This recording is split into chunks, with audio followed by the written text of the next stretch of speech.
तो आज हम क्या क्या कवर करेंगे देखें। इमरान खान के 1000 दिन, मौजूदा निज़ाम के अंदर डील्स बमुकाबला मुज़ाहमत की हकीकत, पाकिस्तान की आवाम पर टूटने वाला माशी अजाब, अमेरिका और ईरान के दरमियान जंग के बादल, गज़ा फ्लोटीला पर होने वाली जारियत और इन सब आलमी तनाज़ात की वो कीमत जो दुनिया अदा कर रही है, ये सब आज के इस तज्ज़िये का हिस्सा है। चलें सबसे पहले बात करते हैं इमरान खान की और इस बेमिसाल कैद की जिसने पाकिस्तान की सियासत की बुनियादें हिला दी हैं। बिल्कुल। 1000 दिन, जरा सोचिए इस हिंसे पर, यह कोई मजाक नहीं है। माखिज चीख चीख कर बता रहा है कि यह पाकिस्तान की तारीख की सख्त तरीन और बदतरीन सियासी कैद है। व्लॉगर का दावा है कि जुल्फिकार अली भुट्टो जैसे रहनुमा ने भी ऐसा दबाव नहीं देखा था। ये क्या हो रहा है? यह महज एक कानूनी मामला तो हरगिज नहीं लगता, बल्कि एक बाकायदा सोची समझी सियासी मुहिम नजर आती है जिसका मकसद एक शख्स को मुकम्मल तौर पर तोड़ना है। और अंदर की कहानी क्या है? जो तफसीलात सामने आ रही हैं वो इंतहाई खौफनाक हैं। कैद तन्हाई जिसका किसी अदालती फैसले में कोई जवाज ही नहीं। फिर सबसे दिल दहला देने वाला दावा यह है कि उनकी एक आंख की बीनाई मुबैना तौर पर 85% तक जा चुकी है। और हैरत की बात देखें, उनके अपने ज़ाती मुआलिजीन को, उनके ख़ानदान को मेडिकल रिपोर्ट्स तक नहीं दी जा रही। आखिर छुपाया क्या जा रहा है? माखिज इसे सीधा सीधा इंसानी हुकूक की बदतरीन खिलाफ वर्जी और इंतकाम करार दे रहा है। अब आते हैं जरा इस दोहरे मेयार पर जो हमारे सियासी निज़ाम की रग रग में रच बस गया है, डील्स बामुकाबला मुज़ाहमत। माखिज ने यहाँ जो मवाजना किया है ना, वो कमाल का तंज है। एक तरफ वो शख्स है जो 1000 दिन से कैद काट रहा है, जिसके बारे में कहा जाता है कि हर तरह की ऑफर्स के बावजूद वो किसी डील पर राजी नहीं। और दूसरी तरफ के मनाजर तो आपने देखे हैं। हरीफ सियासी रहनुमा जेल जाते हैं, अचानक डील करते हैं, मुल्क से बाहर परवास कर जाते हैं और फिर बड़े आराम से वापस आकर इक़्तिदार की कुर्सी संभाल लेते हैं। ये कैसा निज़ाम है भाई? एक ही मुल्क में ये दो अलग अलग कानून किसके लिए हैं? सही बात है। लेकिन इस सारे सियासी सर्कस की असल कीमत कौन चुका रहा है, इस पर बात करते हैं, क्योंकि ये सीधा गरीब की जेब का मसला है। अवाम का सीधा सीधा माशी कत्ल किया जा रहा है। जरा इस छलांग को देखें। वो पेट्रोल जो कभी 150 रुपए से नीचे था, आज 400 रुपए लीटर को छू रहा है। व्लॉगर का सवाल बिल्कुल बजा है कि भाई, जो लोग 150 रुपए के पेट्रोल पर महंगाई मार्च निकालते थे, आज जब अवाम का कुछ उम्र निकल गया है तो उनकी जुबानें क्यों बंद है? ये सिर्फ एक नंबर नहीं है, ये गरीब के मुंह से छीना गया निवाला है। बिल्कुल।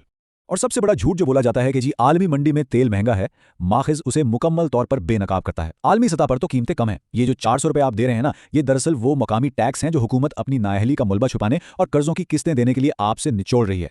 मतलब हुक्मरान मईशत चलाने में नाकाम रहें और टैक्सों के बोझ तले गरीब अवाम मरे। इनके पास मईशत चलाने का कोई प्लान है ही नहीं। चलें अब जरा पाकिस्तान से बाहर निकलें और देखें दुनिया में क्या आग लगी हुई है। अमरीका और ईरान के दरमियान तनाव जिसने पूरे मशरिक़ वुस्ता को तबाही के दहाने पर ला खड़ा किया है। हालात इंतहाई तेजी से काबू से बाहर हो रहे हैं। एक तरफ डोनाल्ड ट्रंप प्रेशर डाल रहे हैं कि ईरान मुकम्मल हार मान ले, और पर्दे के पीछे क्या खेल चल रहा है? व्लॉगर के मुताबिक सिर्फ 24 घंटे में 6500 टन अमरीकी हथियार सीधे इजराइल उतारे गए हैं। 6500 टन। और ईरान का जवाब क्या है? उन्होंने साफ कह दिया है कि अगर छोटी सी भी चिंगारी भड़की तो वो ऐसा जवाब देंगे जो तारीख याद रखेगी। ये पूरी दुनिया के लिए एक इंतहाई खतरनाक अलार्म है। और इसमें ईरान के supreme leader Ayatollah Ali Khamenei का ये मुबैना बयान सूरत हाल की संगीनी को और बढ़ा देता है। उन्होंने वाजे कर दिया है कि अपनाए हुर्मुज़ उनका स्ट्रैटेजिक एसेट है और इस पर किसी सूरत समझौता नहीं होगा।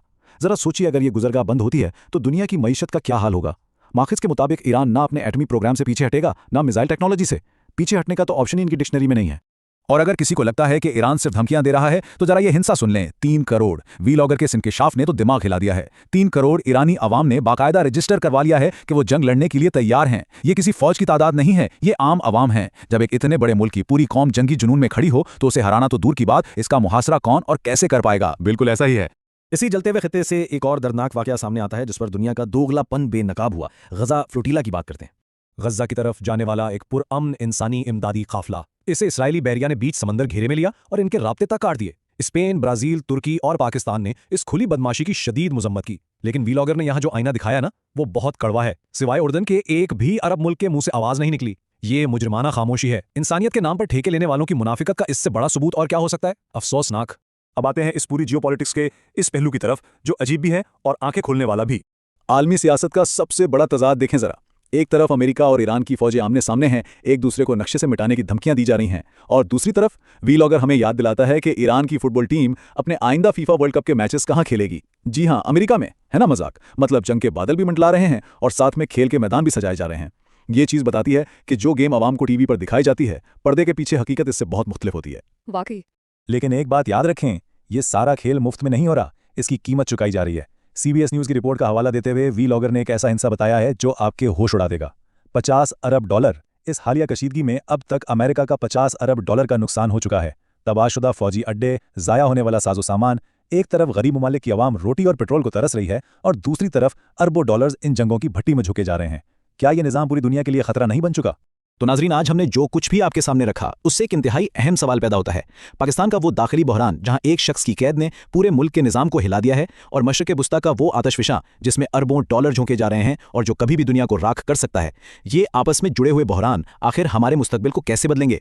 ये वो हकीकतें हैं जो तारीख बदल रही हैं। हम इस पोस्टमार्टम को यहीं रोकते हैं, लेकिन ये सवाल आपके लिए छोड़े जा रहे हैं।